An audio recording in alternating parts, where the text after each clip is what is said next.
What we want to do is we have to... Everything's division, you just said. Everything is division and differentiation. In right? Weck method. In life, in Weck method, right? So we're not... Inefficient movement. Okay, so we have to square the circle, okay? This is sort of the elusive thing that the ancients were doing. And it's so simple because you just make a circle and then you square it, cardinal direction. So now you have 90s, okay? And then you just take an X, so it's a double cross, right? I got the cross. If I double it, right, and then fortify it, I have 8 directions.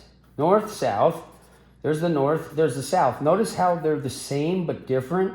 Like this is this angular thing, and this is just flipped over and smooth.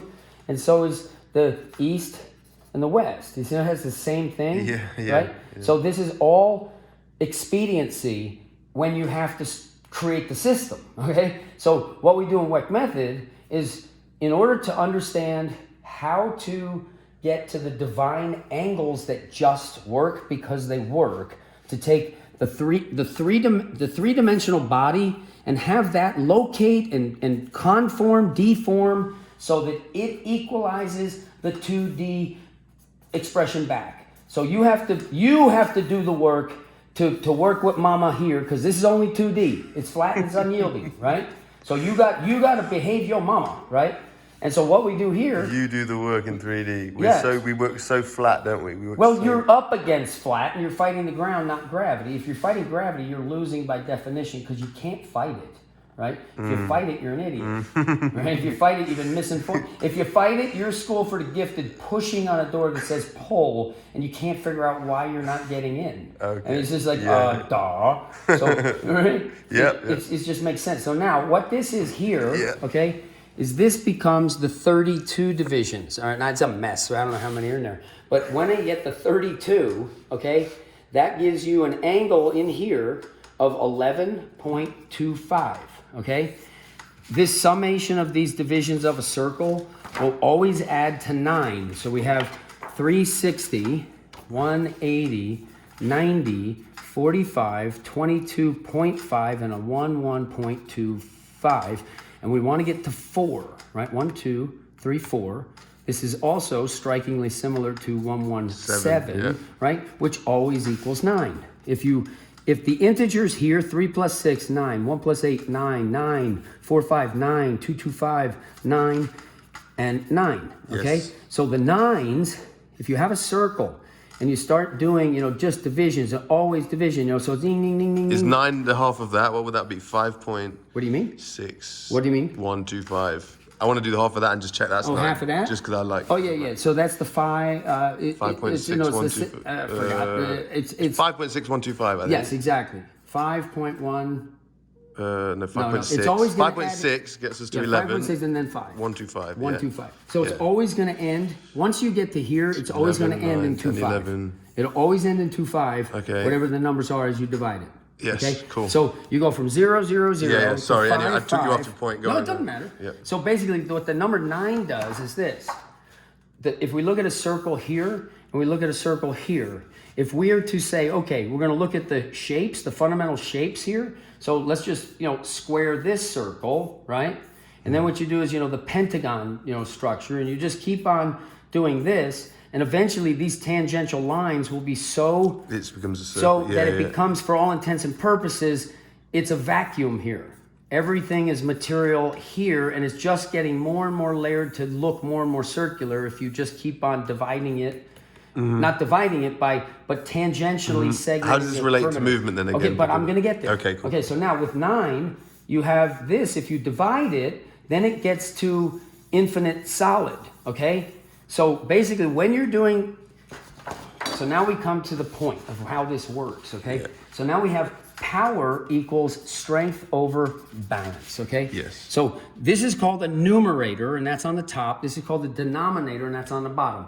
Strength, more strength used properly is always better, okay? There's never a case where stronger is worse, provided that the strong is being routed through the divine animalistic ease that is our birthright if we cultivate it and we're not led astray and taught incorrect by definition. There is not There is not, oh, less desirable. No, there is perfect balance, and that attenuates perfect balance, and there's anything else is off, and it's not acceptable if you are truly honest with gravity and God and yourself and Mama Earth.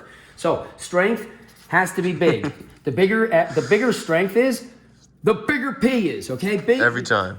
Well, no, because here's what happens. Well, the B is obviously. This here, balance, this has to be big. The balance, you measure it by the attenuation to the line. So if your balance amplitude is this, well, then it's larger, and a larger denominator means that this goes down when this goes up. So let's say you have a strength equal to 10, right? And let's say you have a balance that you really suck that's equal to 10. Your power only equals 1. Now, if we work on balance, and you get... So it's better balance a smaller number? Yes, better balance is a smaller number. It's more accurate. It's more... Yes, it's more accurate. Like if you land So what would be perfect balance is 1, or is... Well, or is the perfect balance is less than 1. Okay. It's less than 1 because you have 2 legs, and you can change 1 and 1. Okay, yeah. So the way that you're going to make yourself... When you're 80 years old, you will not be as strong as when you were 40, right? Yeah. So this will go down. Father time is going down, so that's going to become 9, it's going to become 8, and now let's say it becomes a 7. Yeah, right? But you can work on balance. But now let's say this becomes just 1. Now your power... Because you improve it. Yes, you improve it from 10 to a 1. Now what you've done is you've taken the ability to do whatever you want with this number. Yes. Okay? Including make it bigger than what it would otherwise Even though it appear to stays be. the same, you improve your balance, then strength and power goes up. Your power goes up. Now, here's the other thing, okay? You have a human being, right? A human being here. The center of mass is here, okay? It's inside the body, okay? And if we look at it from here, so this is sort of the front view. His eyes are looking that way. Yeah. Now, what we do is his center is here. Yeah. With Weck method, what we learn to do is we learn to put the center like in your lap outside of you. Fosbury did a high jump, right? Where you have the high jump bar here, and he goes over backwards. So his arms are here, and his legs are here, and his center of mass is here as he's going over the bar. This is why you have to do his technique, and this is your back, and that's your front. Now, the old technique was this. You had to go over front ways, and here's your arms, and here's your legs, and now your center of mass is above the bar. So that becomes the de facto. It took, by the way, 1968 Olympics here equaled Fosbury. 1972, they're back to Western roll. Like, what?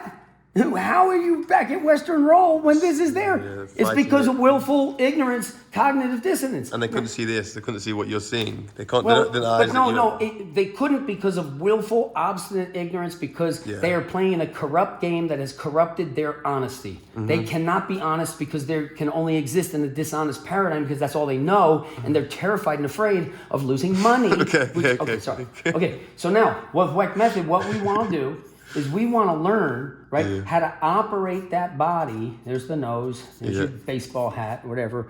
And now here, you want to operate with the center of mass in your lap.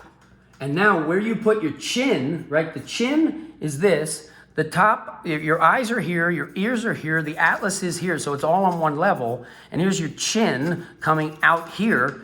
And that chin coming just forward of where you're going to land that foot. So the foot, you're there before the foot gets there. You have the line through the body here that's a bowspring because the center of this is your body because your center is here. It's outside of you. Here's your head, the big weight. Here's all this springiness. It's got the shin angle and it's got the shin ankle where you have figured out how to block the ankle so that this angle at the ankle is something that when you land on it, the only yield is the connective tissue that is doing no work.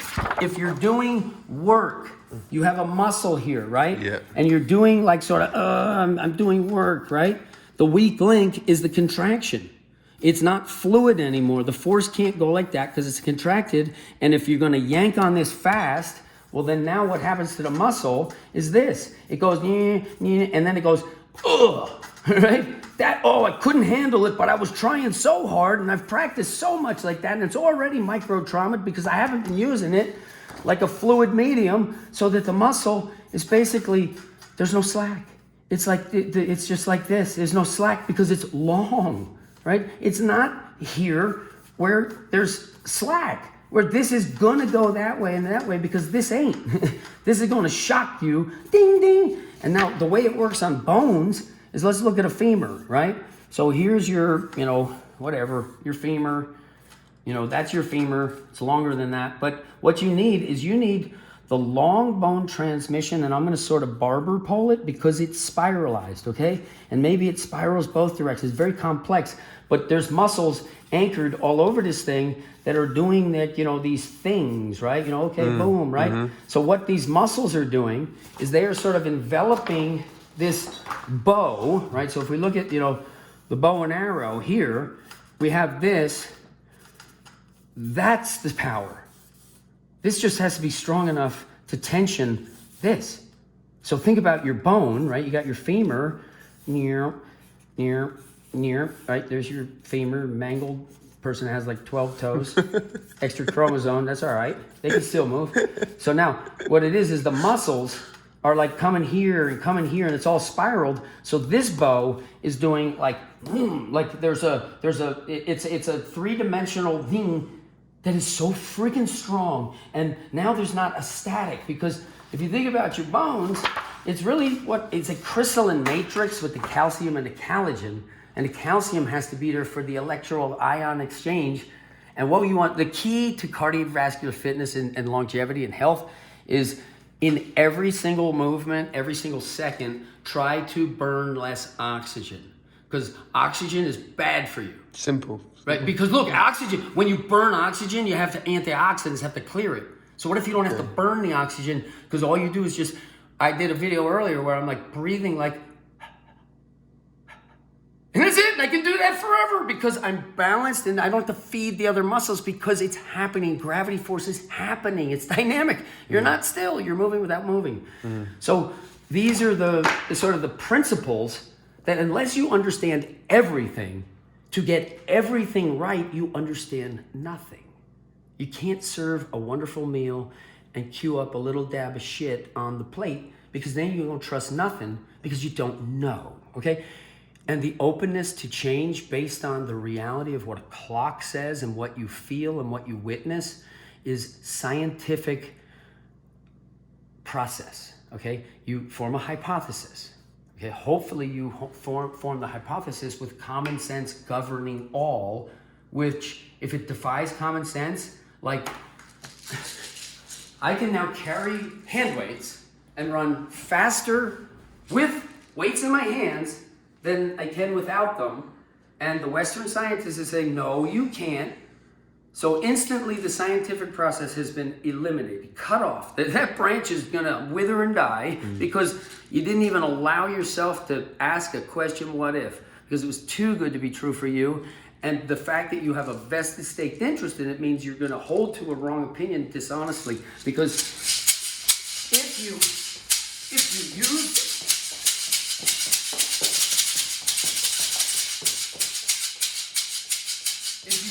this,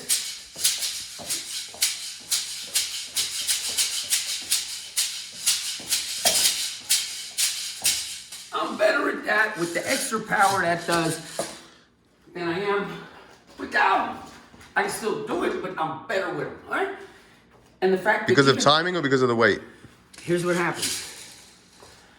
In physics, you have momentum and inertia, and they're tied together. The momentum is the going. The inertia is the how am I going to stop this? Because it's keeping on going. And the inertia is like the resistance to the change. So this, when you go boom, the pellets shoot up to the top and it goes like this. It's the difference between like snap your finger. The pulsar gives you that resistance for just a split second that doesn't weigh anything in between. And we're talking, we could be talking hundredths of a second here in terms of the precision. Remember we said balance has to be small?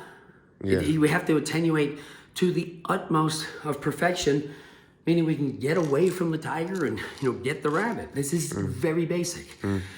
So this, it weighs effectively nothing, right? Immediately after I stop, it weighs nothing for a microsecond, and then it weighs a ton more, and it weighs absolutely nothing. So when I go, all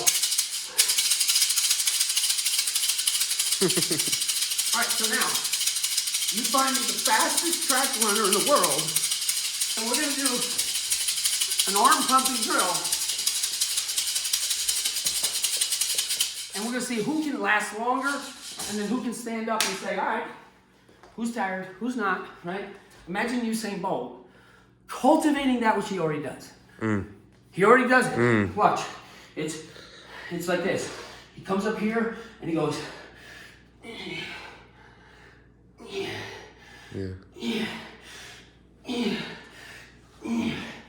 what he does.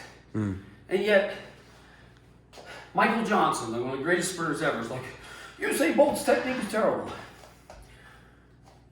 Really? Really? Do you really know? No, you don't. So anyway, that's basically a very quick and dirty look at the most complex and important form of mathematics that the human being has to know in their body. Otherwise, you're miserable with disease. Think about this. When my back hurts, I snap. I'm not happy. It's like driving. It's like, Jesus. Oh, and now, fuck you! As opposed to, man, it's a beautiful day. I love this, man. Yeah. The difference is night and day. And if we want to do this, okay, the only way to effectively pull this off, won't happen any other way, is you have to eliminate the preventable dis-ease. Common enemy is pain, and preventable disease. You don't trip, you're gonna hurt yourself. Life isn't life isn't Nerf. But when you Nerf the foot with a flat footbed on a tilt that makes you do this, and you made everybody follow because you bet big on Jordan, and you stoked the rappers. You see, the rap community is critical for Nike, because to get basketball and then have rap, you have the popular culture that's the coolest emergent stuff of LL Cool J, right? You know, all this stuff, and it's amazing, right? And now Nike gets to trump everybody in the sport basketball, and that lets them take Run DMC and say, you're Adidas, we're gonna sell this special pair of Nikes for like $5,000, and kids are gonna be shooting other kids to take them Nikes off your feet because they're perceived to be so valuable, because Michael Jordan gives it the credos that it's the greatest, associated with the greatest, and the rappers are the ones who make it fashionable, and people gonna buy fashion over function. Later they're gonna buy fashion. Do they realize? Well, I wore the most, what I think, fashionable shoes. I had a cowboy boot collection. Luke Casey's, Quill Ostrich. I had all the pin ostrich. I had like all those things. I love whatever I do. And I remember walking through airports being like, my right foot is killing me. And I have to walk to the next terminal. But I look like James Dean, so I'm gonna weather the pain. Seriously, I swear to God. Yeah. It was a volitional choice to say, I'm gonna keep going in this disease. Fashion over comfort. Exactly, I had to look cool. Now I don't care about that as much. I don't care about that actually, because I look cool. Confidence is the sexiest asset you can have. Confidence, because no matter how good looking you are, if you ain't confident, that's not attractive. A human being desperately wants to be confident. And so athletes that swagger, there's a natural swagger to some of the top athletes. That is this kind of stuff, right? That they just do naturally. Okay, so I'll show you the top athlete. Yeah. So I'll show you the top athlete. The top athlete is this guy here, or a girl too. So basically the top athlete is this.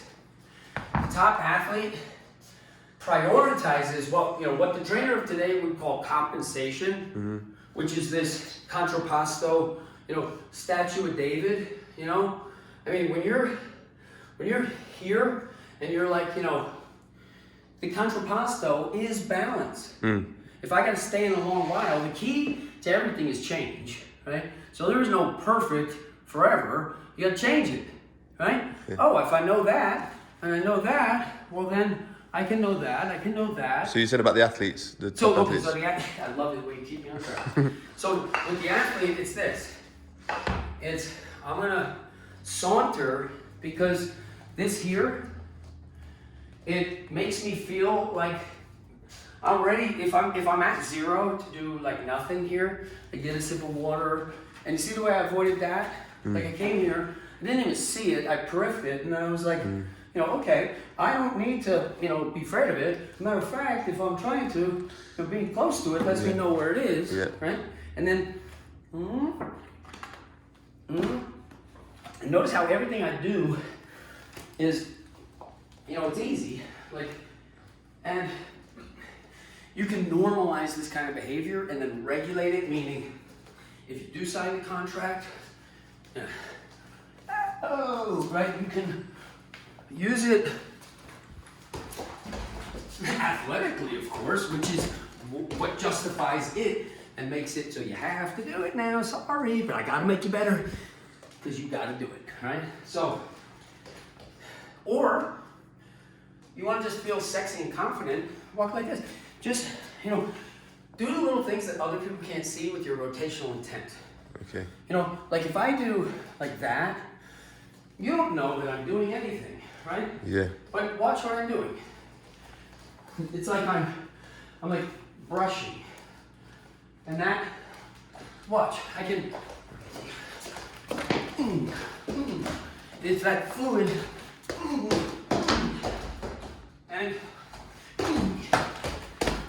and what you want to be able to do is do whatever you want to do without preparation and without a cool down. That means that if you're going to do it, I mean, geez, less energy expended and faster, yeah. Look what I'm doing here. Yeah. I'm like here, but the problem with this now is I'm too relative to that activity, and now my body ain't pressing the blood. So what I'm gonna do, there, I'm better. I literally just went like this. People aren't ready to understand that yet. Okay. So I believe think there's enough material in here that is somewhat understandable. Dude, we're gonna cut it there. I think we just blasted them with so much knowledge, and that's essentially the mathematics of movement. I think almost like. Well, it's not all of it, but here's what it is. It's the best I've seen it. Well, he's gonna what it is Tim is gonna curate this for us, for you, and what we're gonna do is I'll do my best, man. I'll do it. Well, come on. Yeah. This confidence is sexy, and you have the right. We're gonna do it. Okay, we're gonna do it. I'm just being British, I think. You're being British, but you're American at heart. The American experiment is the little guy wins. Okay. David beats Goliath because this. We'll leave this video here. Got it. Oh wait. Last thing. Go on. Last thing. Here's what I want. All right. I want you to be honest with the ground, yourself, and with the others around you, all right? And what I'm putting together with Tim here is the greatest opportunity for physical education ever if you're a fitness professional or if you're a regular person. So here's what I'm doing. Regular people, you're gonna get 4 minutes every day without fail. No. Leave it. Sorry.